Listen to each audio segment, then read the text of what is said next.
बीड जिल्ह्यातील प्रशासकीय मान्यता मिळालेल्या कामांची चौकशी होणार। 2 वर्षात नियोजन समितीने मान्यता दिलेल्या कामांची चौकशी होणार। मागील 2 वर्षात धनंजय मुंडे बीडचे पालकमंत्री। अंजली दमानी यांची आज पत्रकार परिषद। भ्रष्टाचाराचे पुरावे पाहून मुंडेंच्या मंत्रिपदाचा राजीनामा मिळेल अशी अपेक्षा। गेले 4 दिवस त्याच्यावर काम केलंय, दमानी यांचे ट्विट। सुरेश धसांचा पीए असल्याचं सांगत पैसे उकळणाऱ्याला चोप। जनाक्रोश मोर्चाच्या नावानं पैसे मागत असल्यानं चोप। आशिष विसाळ असं अधिकाऱ्यांकडून पैसे उकळणाऱ्या व्यक्तीचं नाव। करुणा शर्माच्या गाडीत मी पिस्तूल ठेवली नाही, काहीही कारण नसताना सुरेश धस यांचे माझ्यावर आरोप। सचिन सानप आणि सदावर्तेंमधलं संभाषण TV9च्या हाती। सचिन सानप परळी पोलीस ठाण्यात जमादार या पदावर कार्यरत।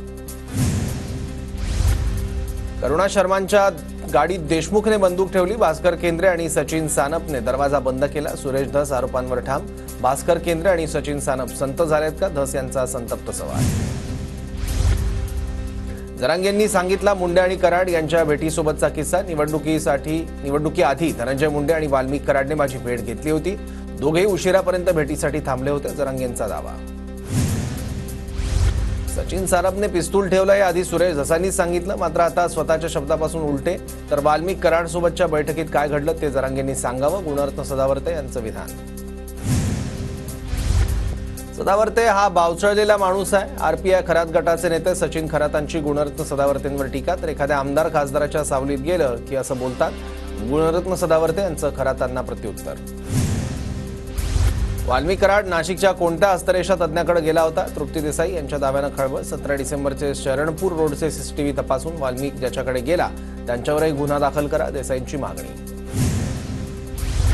पुरावे नष्ट करण्यासाठी आरोपी कृष्णा आंधळे फरार। आरोपींविरोधातले पुरावे नष्ट झाल्यास सर्वस्वी जबाबदारी यंत्रणेची, धनंजय देशमुख आक्रमक। मुंबई महापालिकेचा अर्थसंकल्प आज सादर केला जाणार। पायाभूत सुविधा प्रकल्पांवर लक्ष केंद्रित केलं जाण्याची शक्यता। सध्याचे कर दरही सुधारित केले जाणार का याकडे लक्ष। जनगणनेसाठी 12,000 कोटींची गरज असताना केवळ 575 कोटींची तरतूद। जनगणना आणखी लांबणीवर जाण्याची शक्यता। संध्याकाळी 6 नंतर 76 लाख मतदान वाढल्याप्रकरणी निवडणूक आयोगाला हायकोर्टाची नोटीस। प्रकाश आंबेडकरांनी स्वतः युक्तिवाद केला। निवडणूक आयोगाने नियमावली पाळली नाही। निवडणूक आयोगाने 6 नंतरच्या मतदानाचे व्हिडिओ द्यावे, प्रकाश आंबेडकरांचा हायकोर्टात युक्तिवाद। महाराष्ट्रातील मतदार यादीत गडबड। महाराष्ट्रातल्या 70 लाख नव्या मतदारांची माहिती जाहीर करा, लोकसभेत राहुल गांधींची मागणी। राहुल गांधींचं वक्तव्य म्हणजे चोराच्या उलट्या बोंबा। देशातील सर्व यंत्रणा बोगस आहेत का, अनास्थेचं वातावरण निर्माण करायचा हा शहरी नक्षलवादाचा अजेंडा। राहुल गांधींच्या संसदेतील वक्तव्यानंतर आशिष शेलारांचा हल्लाबोल।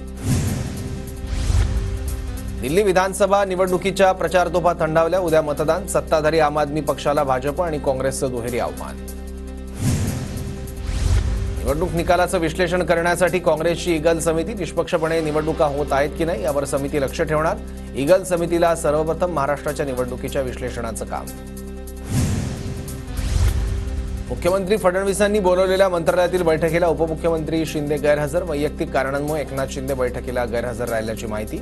मुख्यमंत्र्यांनी वॉररूम संदर्भात बैठक बोलावली होती। पद येतात जातात, पण लाडक्या बहिणींचा लाडका भाऊ ही ओळख झाली। लाडका भाऊ हे पद मुख्यमंत्री उपमुख्यमंत्री पदापेक्षा मोठं। ठाण्यातील कार्यक्रमात उपमुख्यमंत्री शिंदेंची प्रतिक्रिया। अजित पवारांना मुख्यमंत्री व्हायचं नाही, अजितदारांनी स्वतःच्या मर्यादा ओळखल्या, संजय राऊत यांचं वक्तव्य। पंतप्रधानांवर टीका करणारा राऊत मूर्ख माणूस, नारायण राणेंचा टोला। जागतिक पातळीवर आपली अर्थव्यवस्था 14व्या क्रमांकावरून 5व्या क्रमांकावर, राऊतांच्या बोलण्याकडे लक्ष देऊ नका, राणेंचा हल्ला। दुहेरी हत्याकांडाने शिर्डी हादरली। साई संस्थांच्या 2 कर्मचाऱ्यांची चाकू खुपसून हत्या, तर शिर्डीतील एका तरुणावरही कामावर जाताना चाकू हल्ला, गंभीर जखमी असल्याची माहिती। शिर्डी हत्याकांडाचा दुसरा सीसीटीव्ही समोर। नितीन शेजूळ नावाच्या कर्मचाऱ्यावर साकुरी परिसरात हल्ला, दुचाकीवरील दोघांकडून हल्ला, एक संशयित ताब्यात। शिर्डीतील घटना दुर्दैवी, निरपराध लोकांची हत्या झाली। शिर्डी सुरक्षित राहावी यासाठी नवीन उपाययोजना कराव्या लागतील, राधाकृष्ण विखे पाटलांची प्रतिक्रिया। मंत्रालय प्रवेशाचा बठ्ठाबोळ। चेहरा पडताळणीसाठी करण्यात आलेल्या अट्टहासानं कर्मचारी हैराण। सहसचिवांपासून कर्मचाऱ्यांच्या चेहऱ्यांची पडताळणी होऊ न शकल्यानं प्रवेश नाकारण्यात आला। शिवसेनेचे मंत्री आठवड्यातून 3 दिवस पक्ष कार्यालयात जनता दरबार घेणार। सोमवार, मंगळवार आणि बुधवारी सकाळी 9 ते सायंकाळी 7 पर्यंत जनता दरबार। नामदेव शास्त्रींविरोधात पवार गट आध्यात्मिक आघाडी आक्रमक. नामदेव शास्त्रींनी माफी मागावी अन्यथा राज्यभर आंदोलनाचा इशारा.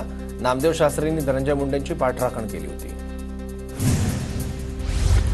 राज्यात प्रत्येक 500 मतदारांमागे विशेष कार्यकारी अधिकारी असणार. विशेष कार्यकारी अधिकारी नियुक्तीसाठी राज्य सरकारचे नियम जाहीर. महसूल मंत्री चंद्रशेखर बावनकुळेंच्या अध्यक्षतेखाली समिती. शिवाजी पार्क मैदानात धूळ नियंत्रणासाठी गवताची लागवड करा. महाराष्ट्र प्रदूषण नियंत्रण मंडळाचे आदेश. पावसाळ्यापूर्वी क्रिकेट खेळपट्ट्यांचं क्षेत्र वगळता संपूर्ण मैदानात गवताची लागवड करण्याचे पालिकेला आदेश. मुंबईत उद्या आणि परवा पाणीपुरवठा बंद राहणार. पवई अँकर ब्लॉक ते मरोशी जलबोगदा नवीन जलवाहिनी कार्यान्वित केली जाणार. SLK पूर्व, H पूर्व आणि G उत्तर विभागात पाणीपुरवठा बंद. मुंबई महापालिकेच्या अर्थसंकल्पातील मालमत्ता कराच्या उद्दिष्टात 1250 कोटींनी वाढ. उद्दिष्टापैकी आतापर्यंत 4653 कोटींची वसुली. सिडको मंडळाच्या सोडतीला अल्प प्रतिसाद. 26,000 घरांसाठी केवळ 21,000 अर्जदारांनी अनामत रक्कम. मुंबईत 6 विकासकांकडे 249 कोटी रुपये थकीत. वसुलीसाठी महारेराकडून उपनगर जिल्हाधिकाऱ्यांना पत्र. खरेदीदारांना घराचा ताबा वेळेवर न दिल्यानं वसुलीचे आदेश. मुंबईत लोकलच्या 300 जादा फेऱ्या. अर्थसंकल्पात प्रकल्पासाठी भरघोस तरतूद. लोकल सेवेला अधिक सक्षम करण्यासाठी विविध प्रकल्प हाती घेतले जाणार. कोकण रेल्वे मार्गावरून धावणाऱ्या 2 रेल्वे गाड्यांच्या संरचनेत बदल. हजरत निजामुद्दीन तिरुवनंतपुरम सेंट्रल आणि तिरुवनंतपुरम सेंट्रल हजरत निजामुद्दीन एक्सप्रेसचे प्रत्येकी 2 डबे वाढवले जाणार. पुण्यात बनावट जामीनदार हजर करून कारागृहातील गुन्हेगारांना जामीन. 2 वकिलांसह 11 जणांना अटक. टोमॅटो कोबीच्या दरात घसरण. घाऊक बाजारात 5 ते 8 रुपयांनी कोबीची विक्री. मुंबई पुण्यासह राज्याच्या विविध बाजारात कोबीची आवक वाढल्यानं दरात मोठी घट. मुंबई शहराच्या कमाल तापमानात घट होणार. कमाल तापमान 31 सेल्सिअस तर किमान 19 सेल्सिअस राहण्याचा हवामान विभागाचा अंदाज. जालना महापालिकेवर आमचाच झेंडा फडकणार. काँग्रेस नगरसेवक सोडून गेल्यानं आमचा तोटा होणार नाही. कैलास गोरंट्याल यांची प्रतिक्रिया. आग्र्याहून सुटताना शिवरायांनी औरंगजेबाच्या सरदारांना लाच दिली. अभिनेते राहुल सोलापूरकरांचा दावा. तर राहुल सोलापूरकरचा दावा म्हणजे शिवरायांची उंची कमी करण्याचा प्रयत्न. जितेंद्र आव्हाडांचे ट्विट.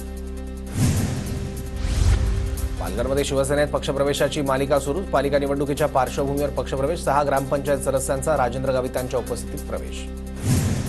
जळगाव जिल्ह्यात आरटी प्रवेशासाठी 9,642 अर्ज प्राप्त.